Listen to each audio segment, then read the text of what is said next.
इयत्ता 3री परिसराभ्यास या पाठ्यपुस्तकातील पाठ क्रमांक 4 पाठाचे नाव आहे दिशा व नकाशा।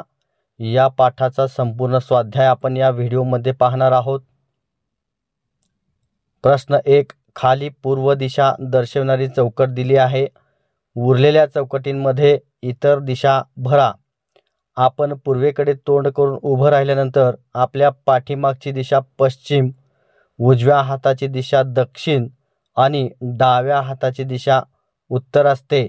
याप्रमाणे हा तक्ता आपण पूर्ण केलेला आहे।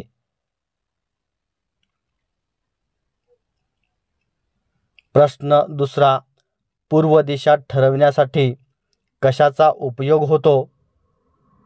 उत्तर आहे पूर्व दिशा ठरवण्यासाठी उगवत्या सूर्याचा उपयोग होतो। म्हणजे आपल्या परिसरात ज्या दिशेला सूर्य उगवतो ती दिशा पूर्व असते।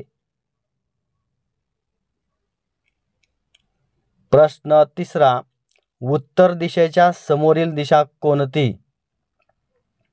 उत्तर आहे उत्तर दिशेच्या समोरील दिशा दक्षिण असते। प्रश्न 4, चुंबकाची सुई कोणत्या दिशा दाखवते? उत्तर आहे होकायंत्रातील चुंबक सुई नेहमी उत्तर दक्षिण दिशा दाखवते। असेच नवनवीन शैक्षणिक व्हिडिओ पाहण्यासाठी यूट्यूब चॅनलला सबस्क्राईब करा। व्हिडिओ आवडल्यास लाईक करा आणि आपल्या मित्रांना शेअर करा।